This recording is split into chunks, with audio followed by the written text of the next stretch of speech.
తదుపరి మీనరాశి.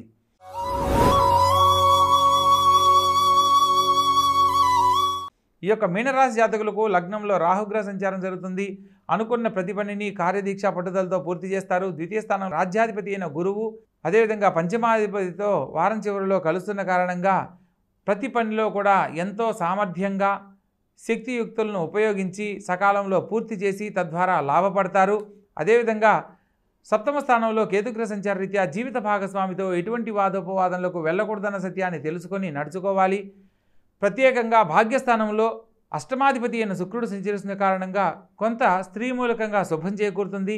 రాజ్యస్థానంలో కుజుడు, బుధుడు మరియు శుక్రుడు కూడా మారుతున్న కారణంగా వారం చివరిలో కొంత ఆర్థిక లాభం చేకూరుతుంది. నూతన కార్యక్రమాలు చేపట్టిన అంశాల్లో విశేషమైన ధన లాభాన్ని పొందేందుకు కూడా అవకాశం కలదు. అదేవిధంగా లాభస్థానంలో రవి సంచరిస్తున్న కారణంగా తండ్రితో అనుకూలత బాగుంటుంది.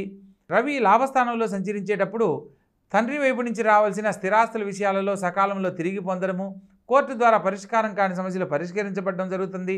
వ్యయ స్థానంలో శని సంచారము, పైగా చంద్రగ్రహ సంచారం కూడా జరుగుతుంది. కాబట్టి వారం ప్రారంభ కాలంలో అన్ని మిశ్రమ ఫలితాలుగా గోచరిస్తున్నప్పటికీ వారం చివరిలో అత్యద్భుతమైన ఫలితాలు పొందుతారు. తల్లిగారి ఆరోగ్యం పట్ల శ్రద్ధ వహించాలి.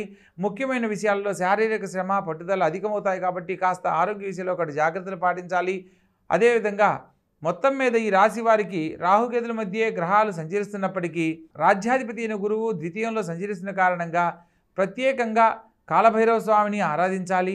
అదేవిధంగా వ్యయ స్థానంలో చంద్రుడు మరియు శని సంచారం కూడా జరుగుతుంది. కాబట్టి ప్రత్యేకంగా శని భగవంతునికి సంబంధించి ప్రతి దేవతగా ఈశ్వరుణ్ణి ఆవుపాలతో అభిషేకిస్తూ ఓం నమశివాయ అని శివపంచాక్షరి మంత్రాన్ని ప్రతినిత్యం పఠించడము, లేదా ఓం శం శనేశ్వరాయ నమః అనే మంత్రాన్ని 19 సార్లు చెప్పి తర్వాత వెంటనే ఈశ్వరునికి సంబంధించిన ఓం నమశివాయ అని శివపంచాక్షరి మంత్రాన్ని కనుక పఠిస్తూ ఉన్నట్లయితే ఈ వారంలో ఎదుర్కొనబోతున్న అనేక రకాల సమస్యల నుంచి బయటపడవచ్చు.